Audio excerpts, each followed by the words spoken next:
Welcome to the Lions Terrace Ministry. This is Reverend Liz Jackson. Today's sermon is Education of Yah, Creation, days 3 and 4, the books of Jubilees, Genesis, Enoch, and more. On the third day of creation, and we find this in Jubilees chapter 2, verse 5 through 8. On the third day, he commanded the waters to pass from off the face of the whole earth into one place, and the dry land appeared. And the waters did so as he commanded them, and they retired from off the face of the earth into one place outside of this firmament. And the dry land appeared. And on the day he created for them all the seas according to their separate gathering places, and all the rivers, and the gatherings of the waters, and the mountains, and all the earth, and all the lakes, and all the dew of the earth, and the seed which is sown, and all the sprouty things, and fruit-bearing trees, and trees of wood, and the garden of Eden, and all plants after their kind. These four great works God created on the third day. So to recap, on the third day, God created dry land. He told the waters to form seas, lakes, water gatherings, and mountains, and on all the earth. Dew of the earth, and all seed which sprout things, fruit trees, trees of wood, and Eden. It was important to note dew of the earth because this goes back to when we read that God had not yet made it rain, for there was a mist that came up from the earth. This again proves, going back to how Noah divides the land and what happened in the time of Peleg and how the earth was separated. At that time, it still had not rained. At that time, there was still a mist. But at that time also, before the flood, we find that it was dry land, for the mist was no longer providing because that was God's command for it. The earth was sinning, and there's repercussions for that, which is why we have drought. But again, that points back on the third day of creation, the dew of the earth, again, which is now under the sea, also called the oceanic trench, which still gives off the dew of the earth because it's now serving a different purpose, and it feeds our oceans. So when it says, did you catch this also? When it says, and he created for them, we need to ask, who is them? For you will learn the earth was indeed created for us, and God made sure that we had everything we needed. Genesis 1, 9 through 13 states this, and God said, let the waters under the heaven be gathered together unto one place, and let the dry land appear. And it was so. And God called the land earth, and the gathering together of the waters he called seas. And God saw that it was good. And God said, let the earth bring forth grass, the herb yielding seed, and the fruit tree yielding fruit after its kind, whose seed is in itself upon the earth. And it was so. And the earth brought forth grass and herb yielding seed after its kind, and the tree yielding fruit, whose seed was in itself after its kind. And God saw that it was good. And the evening and the morning were the third day. Again, Genesis is pretty plain and pretty plain. Again, done on purpose, because if you are new to the book of Jubilees, let me remind you, book of Jubilees was found in the Ethiopian Bible preserved, Cave of Qumran preserved, mentioned in the Bible, and was taken out by the Council of Nicaea several different times out of, yes, your Roman Catholic book, in which your Vatican still has in its Bible the book of Jubilees and Enoch and so on. So please, again, do your homework. It's vital that we fill in these blanks, because they will not do it for you. Again, on the fourth day of creation, we find this in Jubilees chapter 2, 8 through 11.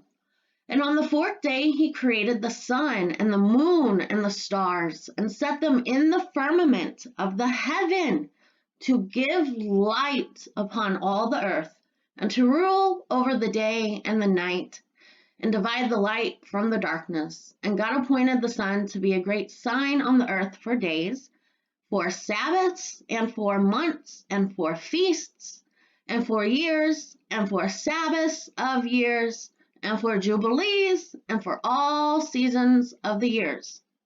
And it divideth the light from the darkness, for prosperity, that all things may prosper which shoot and grow on the earth. These three kinds he made on the fourth day. So, that's vital information. For on the fourth day, the Lord God made the sun, moon, and stars, and Jubilees tells us what the sun is used for. Let's find out what Genesis says. Genesis 1:14 through 19 states, And God said, Let there be lights in the firmament of the heaven to divide the day from the night, and let them be for signs, and for seasons, and for days and years, and let them be for the lights in the firmament of the heaven to give light upon the earth. And it was so. And God made two great lights, the greater light to rule the day, and the lesser light to rule the night. He made the stars also, and God set them in the firmament of the heaven to give light upon the earth, and to rule over the day and over the night, and to divide the light from the darkness. And God saw that it was good. And the evening and the morning were the fourth day. So, I did not include this when I wrote the sermon, because I just caught this. The Lord God speaks, even as I read to you, always. And I love that, because these sermons that he has me write for you is basically just an outline. So whenever I get to deliver them is when he gets to come in even more and explain things. So God just said the reason Genesis has been shortened and dismantled is because of what we read in Jubilees chapter 2, 8 through 11. The sun is for Sabbaths and for months and for God's feasts and for God's year and for his Jubilees and his celebration. Genesis 1:14 through 19 never once mentions the Lord God's Sabbaths, ever. And you want to know why? It goes back to the Roman Catholics and the Lutherans, who removed and changed the Sabbath day and altered the Ten Commandments. The ministry has that posted on its website. I grew up Lutheran. I went to Baptist churches. I took Lutheran indoctrination and knew it was wrong, and I hated being there so much because I knew it made my skin crawl, but I did it anyway so that I could use it against the serpent today. And that's what God has me doing. All of that serpent seed lies. And we're going to get into the calendar because the calendar has been altered since the time of Babylon, since Nimrod. And that's going to be a whole separate sermon on Nimrod. We're not there yet. But this sermon is going to show you how time has been altered again. And then you need to go back and read how time zones are a lie. Again, also posted online. Now let us look at these verses for Jubilees. Tells us what the sun is for. Jubilees 2, 9 through 10. And God appointed the sun to be a great sign on the earth for days, and for Sabbaths, and for months, and for feasts, and for years, and for Sabbaths of years, and for Jubilees, and for all seasons of the years. And it divides the light from the darkness, for prosperity and all things that may prosper, which shoot and grow on the earth. So the purpose of the sun, again, days, Sabbaths, months, feasts, years, Sabbaths of years, Jubilees, all the seasons of the year, day from night, prosperity, so all things grow on the earth. The Lord God just said, you will know all his civilizations and all his cultures by those who use the sun as their calendar. The serpent seed uses the moon and the lunar calendar. You will know his people by their sun calendars. His original civilizations, those are being discovered. The sun calendars matter. And for those who are in St. Louis, the sun calendar and Cahokia mounds, those are not burial mounds. Hebrews do not bury people in mounds. Those are archaeological sites that prove Hebrew, Egyptians, which were Ham's, Hebrew, which were Japheth's, all who got the world, Shem, all of them have been here. And God said, you will know his civilizations by their sun calendars. And as you see in Genesis, the sun and moon are lumped together, not identified as the purpose. Everything has a purpose. God created you, me, we, everything for a purpose. NASA, who means to lie, did it again and lied because they added a tilt where a tilt is not necessary because, again, this is a flat earth with a dome over it called the firmament. But NASA states the truth in regards to what the sun's function is, minus the tilt, remember. Earth's quote-unquote no tilt causes the seasons. Throughout the year, different parts of Earth receives the sun's most direct rays.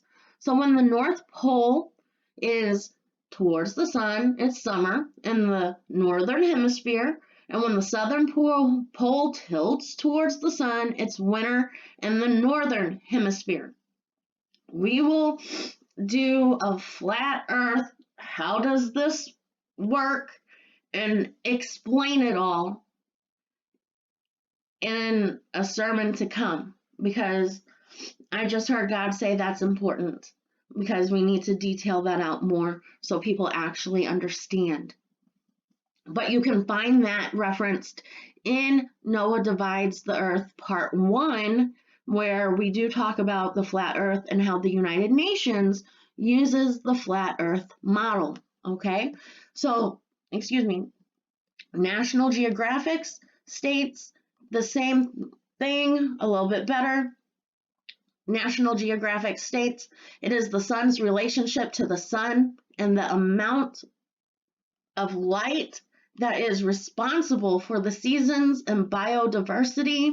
The amount of sun a region receives depends on the tilt of the Earth's axis and not its distance from the sun. So again, we're going to remove that tilt, but also take away that, yes, in fact, they just stated the sun's purpose is the summer, winter, and seasons, just like God said it was in Jubilees. For more information on the sun, we turn to Enoch. The book of Enoch, chapter 72, tells us what the sun does. At the bottom of this chapter, in which I pulled a closer verse so we could read it, 32 through 35 states, on the day the night decreases and amounts to 9 parts, the day to 9 parts, and the night is equal to the day, and the year is exactly as to its days 364. And the length of the day and the night, and the shortness of the day and the night arise through the course of the sun. These directions are made, so it becomes that its courses become daily longer, and its courses nightly shorter. And this is the law in the course of the sun, and its return as often as he returns 60 times and rises, the great luminary, which is named the sun forever and ever, until it goes dark, and then God says we don't need the sun anymore, because that is what he says in Revelation. So my question to you is this: how long is a year? Enoch states a year is 364 days. No leap year, no 365 days and a half, no modification of the time every 10 years, nothing like that. It is strictly 364 days. And on the day, the night decreases and amounts to 9 parts, and the day to 9 parts, and the night is equal to the day, and the year is exactly as it is, its days 364. So let's look that up real quick, because I did not add this, and God just said, look this up. So when is night and day equal? March and September. March and September. These are the days when the sun is exactly above the equator, which makes night and day of equal length. So, when we study archaeology, we find that our sundials are on equinoxes, either March equinox, which is called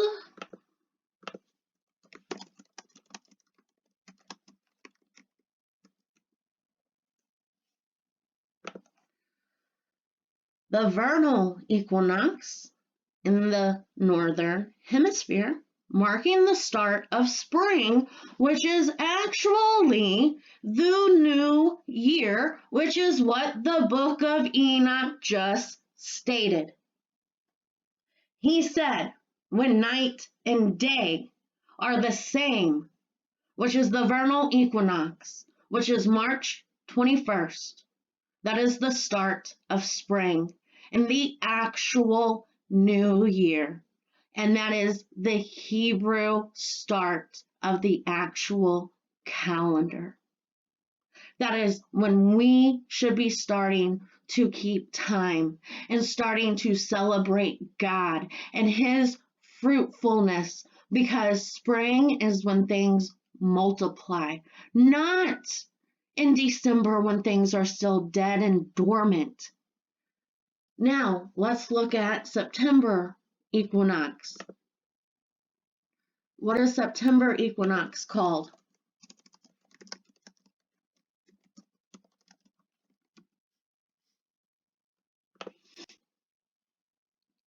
The autumn equinox starts the mark of autumn.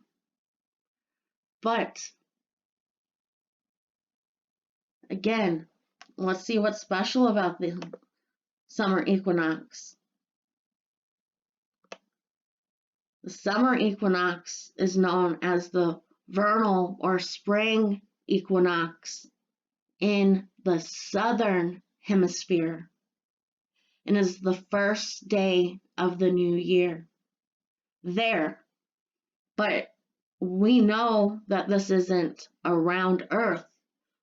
So therefore, we need one equinox, which is why we find spring equinox areas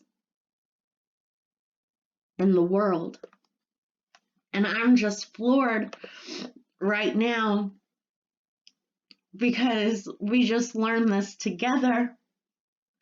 And I love when God moves. And I know this is what's going to continue to happen. So I pray that you continue to feel this energy, because he didn't even talk to me about the equinoxes.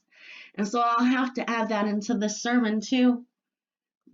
But it's important to know that the book of Enoch says that on the day the night decreases and amounts to 9 parts, and the day to 9 parts, and the night is equal to the day, and the year is exactly as to its days 364.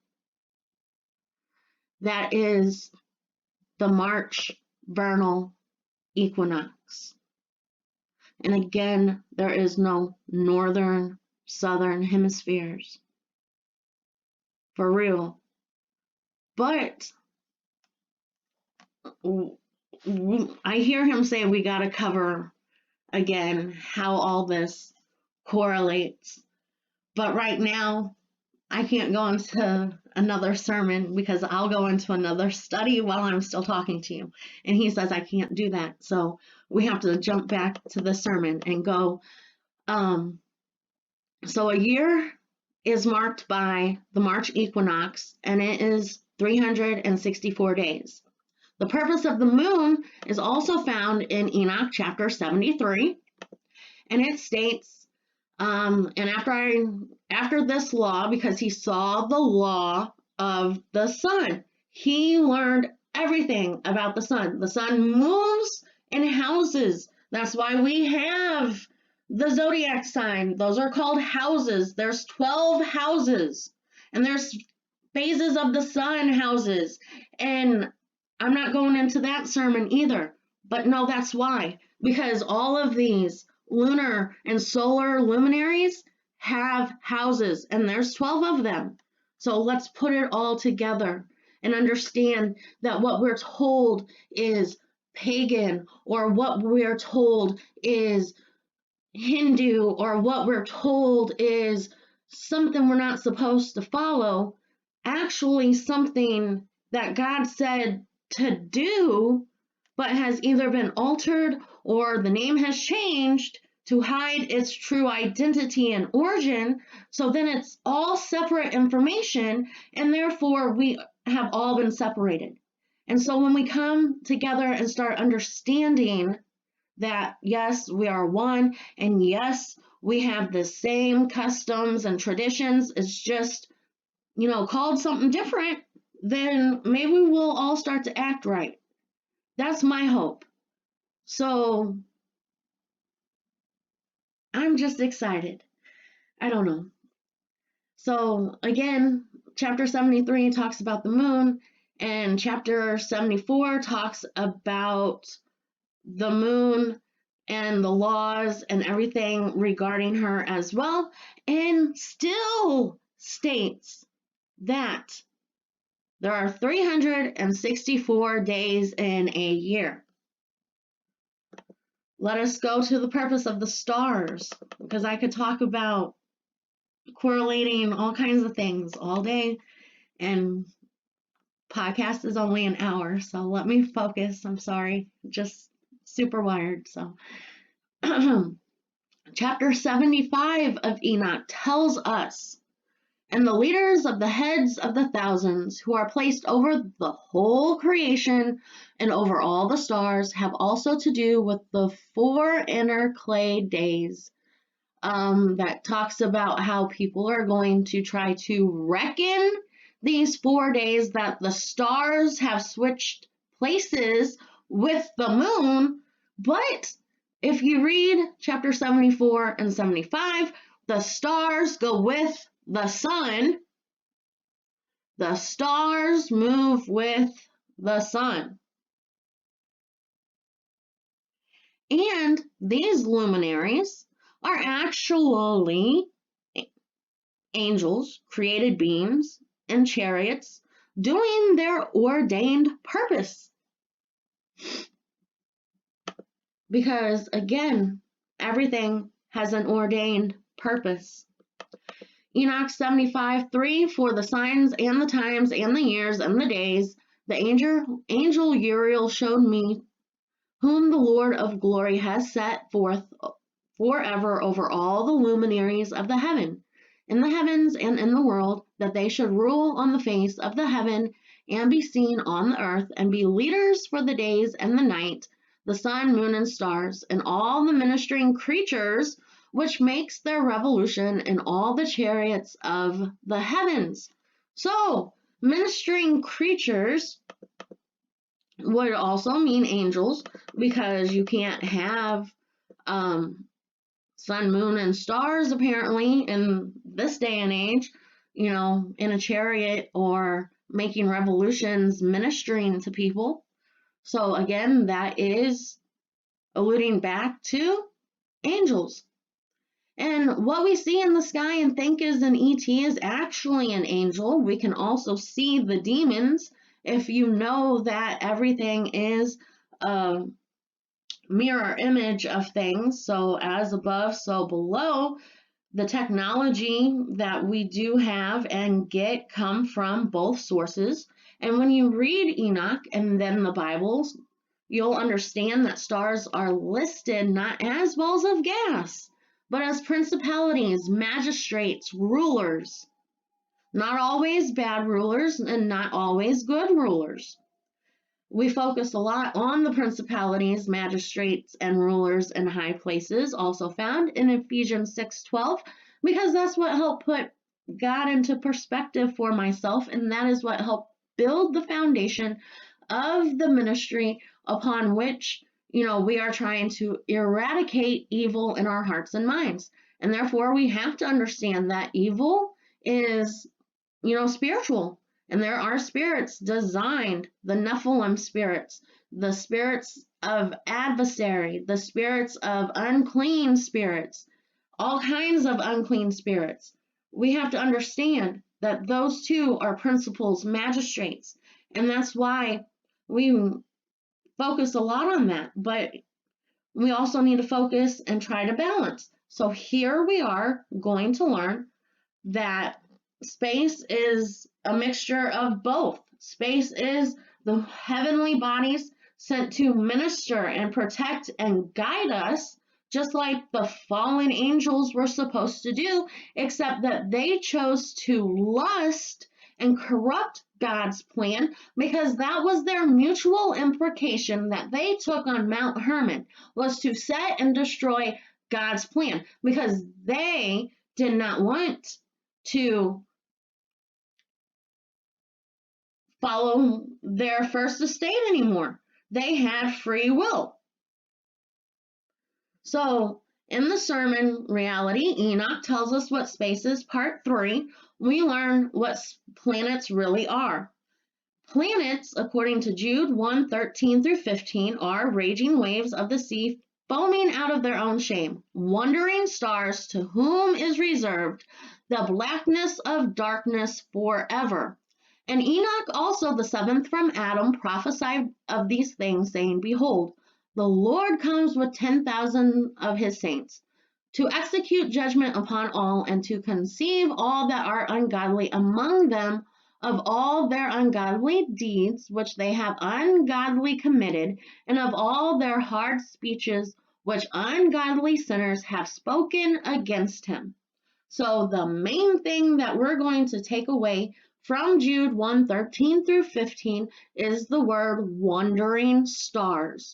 Wandering stars is the word a rover or quote unquote planet. It means an erratic teacher, a wanderer. Planets are erratic teachers.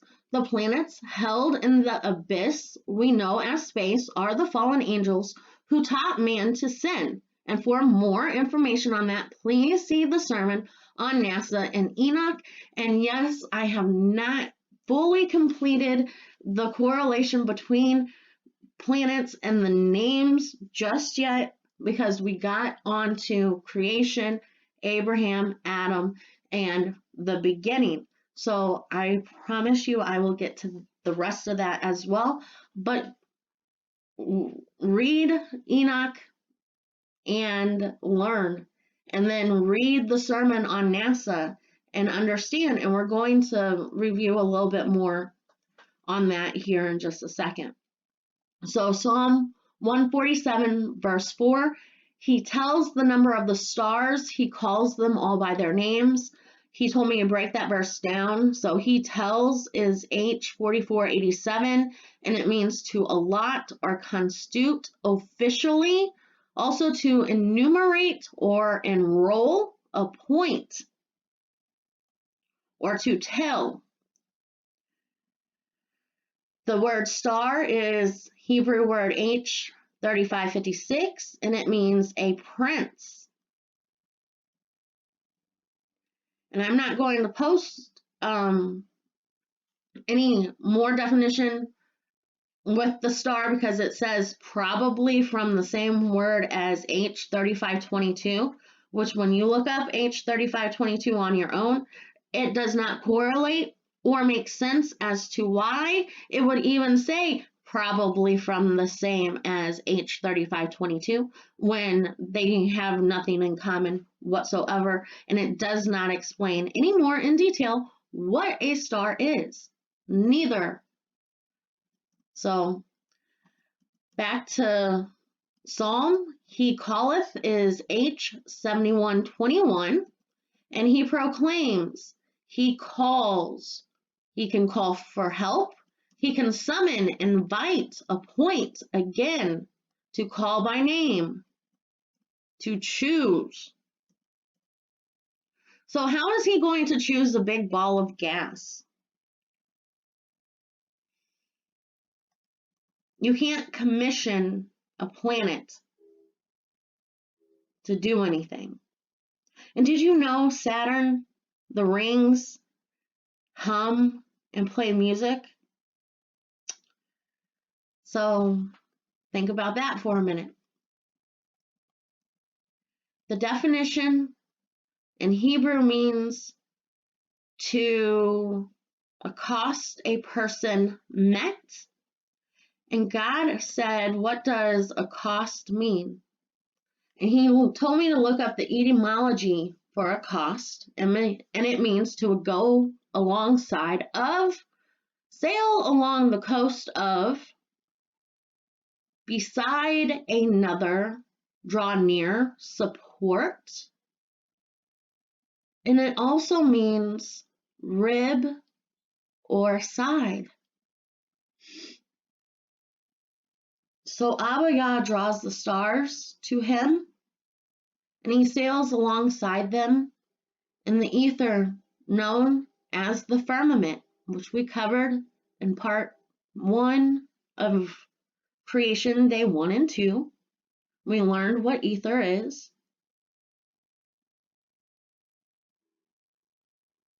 But rib inside, he just pointed out to me, makes sense too.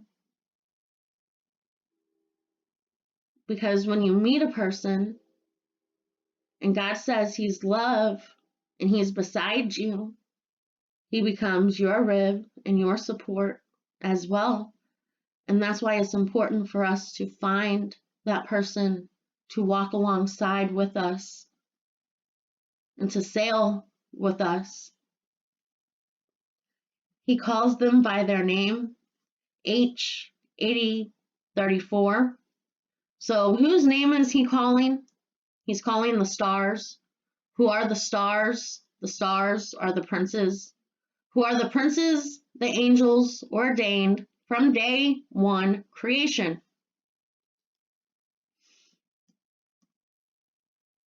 And again, by their name means name, reputation, fame, glory. We are not to follow the moon as a calendar, nor the stars. As Enoch tells us, the stars go with the sun. And if you are an actual astrologer, then you know that is true. But the sun is our marker, and the year consists of 364 days. I've included a photo that I used on Enoch and NASA to show what planets really are and what planets really look like through the firmament, through a real telescope, and not CGI by NASA themselves. What does Enoch and Jubilee say about following the moon as a calendar? Well, in Enoch 74:14 through 16, he says, and the sun and stars bring in all the years exactly, so that they do not advance or delay their position by a single day unto eternity, but complete the year with perfect justice in 364 days. Let's fast forward. In the year, because the moon falls behind 50 days in year 5, and in 5 years there's 1,770 more days. So the moon in 8 years falls another 21,832 days, and then in 8 years she falls behind another 80 days. So Enoch knew that the moon was wrong. Jubilees says in chapter 6, verse 36 through 38, for I know, and from hence will I declare it unto thee, and it is not of my own devising, for the book written before me, and on the heavenly tablets the division of days is ordained, lest they forget the feast of the covenant, and walk according to the feasts of the Gentiles, after their error and after their ignorance. For there will be those who will assertedly make observations of the moon, how it disturbs the seasons and becomes in from year to year 10 days too soon. For this reason the years will come upon them when they will disturb the order and make an abominable day the day of testimony, and an unclean day a feast day, and they will confound all the days, the holy with the unclean, and the unclean day with the holy, for they will go wrong as to the months and Sabbaths and feasts and jubilees. For this reason I command and testify to thee, that thou mayest testify to them, for after thy death of thy children will disturb them, so that they will not make the year 364 days only, and for this reason they will go wrong as to the new moons and seasons and Sabbaths and festivals, and they will eat all kinds of blood with all kinds of flesh. So my question to you is this: is the Julian calendar correct? And the answer is no. The Julian calendar is still used in parts of the Eastern Orthodox Church and in parts of Oriental Orthodoxy, as well as by the Berbers. The Julian calendar has 2 types of years: a normal year of 365 days, and a leap year of 366 days.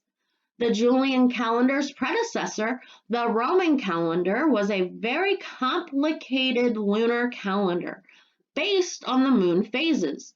It required a group of people to decide when days should be added or removed in order to keep the calendar in sync with the astronomical seasons marked by equinoxes and solstices. In order to create a more standardized calendar, Julius Caesar consulted an Alexandrian astronomer named Sosigenes and created a more regulated civil calendar, a solar calendar based entirely on Earth's revolution around the sun, also called a tropical year.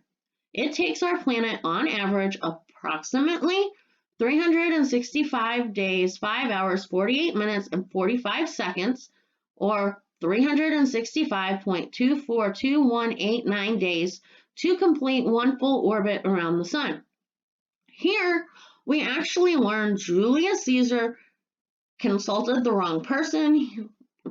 Alexandrian, again, wasn't a Hebrew, and he was close because he knew that the lunar calendar was wrong, because we just read that the lunar calendar required a group of people to decide when days should be added or removed, thus proving what we just read in Jubilees, where it says, "For this reason the years will come upon them when they disturb the order and make an abomination, because there will be those who make observations of the moon." So next, question, is the Gregorian calendar right? The answer to that is no. Today, the vast majority of the world uses what is known as the Gregorian calendar, named after Pope Gregory, imagine that, who introduced it in 1582. The Gregorian calendar replaced the Julian calendar, which has been the most used calendar in Europe until this point. So again, it goes into saying that although this regression had amounted to 14 days let me start at the beginning. It covers by Julius Caesar reckoning the solar year of 365 and a fourth day, the intercalation of a leap day every 4 years was intended to maintain correspondence between the calendar and the seasons. A slight inaccuracy in the measurement, the solar year comprising more precisely 365 days, 5 hours, 48 minutes, blah, blah, blah, caused the calendar dates of the season to regress almost 1 day per century. Although this regression had amounted to 14 days by Pope Gregory's time, he based this information on restoration of the vernal equinox, then falling on March 11th to March 21st. The date it occurred in 325, which was the time of the First Council of Nicaea and not the date of the equinox at the time of the birth of Christ, when it fell on March 25th. The change was effected by advancing the calendar 10 days after October 4th, 1582, the day following being reckoned as October 15th. So, honestly, the new year is Christ's birth, and they advanced it according to the Council of Nicaea. So it's still off, but still proves that the new year is actually in March.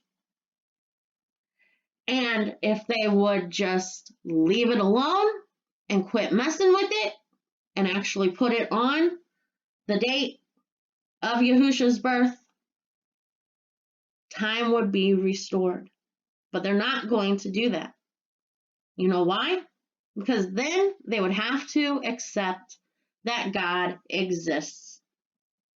And they're not going to accept that God exists. And the reason why it's important to understand God's time is because Daniel's prophecy when placed with Jubilees, makes all the difference in time of his events. And there is a set mark in history for Daniel's prophecy, giving us a more accurate time to Abiyah's return. Remember, we don't know the date and the exact time, but he said, look and learn the signs. And how can we learn the signs when we are told lies? And the signs have been changed to hide the signs' true purpose and identity. I pray that you are enlightened with these sermons as we are working hard to incorporate what makes sense into a flow that adds detail. Because the more detail God reveals to us, the more we are able to perceive His word. And when we perceive His word, we perceive God. And when we perceive God, we perceive how we suffer. And we suffer because we choose to hate. And hate is the pure removal of God from within a person, community, or home. As always, it's never goodbye, but I'll see you later.